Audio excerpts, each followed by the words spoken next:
बिस्मिल्लाहिर्रहमानिर्रहीम। अस्सलाम वालेकुम पाकिस्तान। मैं हूँ ग़ियासत ख़ान।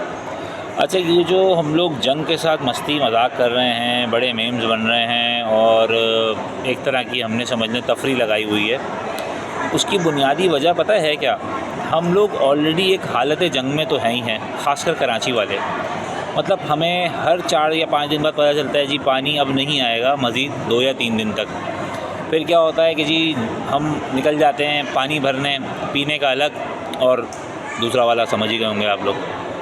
तो इस तरह से फिर क्या होता है कि अचानक हमें पता चलता है कि जी कराची में ख़ासकर जो बिजली का बिल है वो बढ़कर आएगा। यानी कि 200 यूनिट से ऊपर इस्तेमाल कर लिए तो रेट कुछ और हो जाएंगे, 300 यूनिट से ऊपर इस्तेमाल कर लिए तो रेट कुछ और हो जाएंगे। तो हम लोग कुछ भी नहीं करते, हम चुपचाप जाते हैं और बिजली का बिल कोशिश करते हैं कि जमा करवा दें तारीख़ गुजरने से पहले। तीसरी चीज़, हमारे पास जितने भी बच्चे थोड़े से बेहतर स्कूल में पढ़ रहे हैं उनकी फ़ीसें आसमान से बातें कर रही हैं और वहाँ से स्कूल से एक नोटिस आता है कि जी हमने इतनी फ़ीस बढ़ा दी है और इतने महीनों की हमें चाहिए फ़ीस।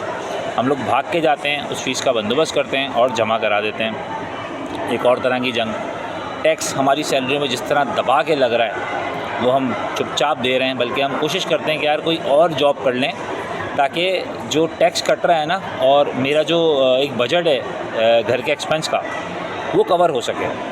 तो ये जो हालत जंग की सिचुएशन, मतलब इसमें जो हम लोग जो मस्ती मजाक कर रहे हैं उसकी वजह ये है कि हम लोग ऑलरेडी बड़ी चैलेंजिंग पोजीशन में हैं एज़ अ पाकिस्तानी। और ख़ासकर कराची, मैं बार बार कराची पे ज़ोर इसलिए देता हूँ कि कराची वालों के साथ तो एक अलग ही मामला चल रहा है। मतलब पानी उन्हें ख़रीद के पीना है, रोड उनके तोड़ दिए गए हैं, स्कूल और ये जो बिजली के बिल, और अब तो माशाल्लाह सुई गैस डिपार्टमेंट भी हमारा ज़बरदस्त हो गया। एक डिपार्टमेंट वाहिद था जिसकी हम लोग तारीफ़ किया करते थे।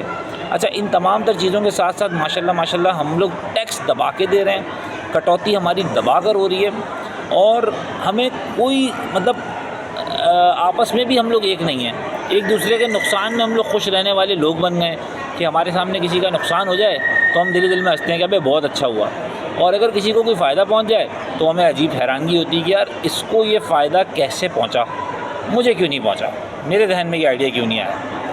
तो ये जो सिचुएशन है ना हमारी, ये इसलिए ऐसी हो गए हम लोग सारे कि हम लोग जो है ना बस अब सिर्फ मेम्स पे फोकस करते हैं और हमने ये इंडिया पाकिस्तान की जंग को भी एक मजाक बना लिया है। उससे पहले तक हम लोग सब फ़लस्तीन पे लगे हुए थे, जबकि हम अगर ऑनेस्टली स्पीकिंग एक मोबाइल की चोरी नहीं रोक सकते।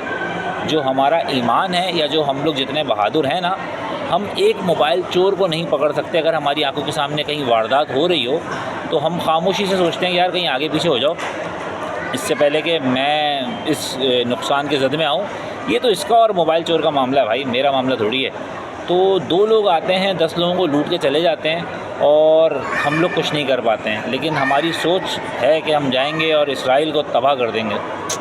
इस वीडियो को ज़रूर लाइक करिएगा, शेयर करिएगा। अगर आप लोगों को समझ आई हो, पसंद आई हो तो आगे ज़रूर भेजिएगा। और अल्लाह पाक से यही दुआ है कि हम सब के लिए बेहतरी हो, अल्लाह पाक हम सब को जंग से बचाए और जो तकलीफ़ें परेशानियाँ ख़ासकर कराची वालों को हो रही हैं वो उस पर आवाज़ उठा सकें और उनसे निजात दे सकें। इंशाअल्लाह आमीन सुम्मा आमीन। Thank you.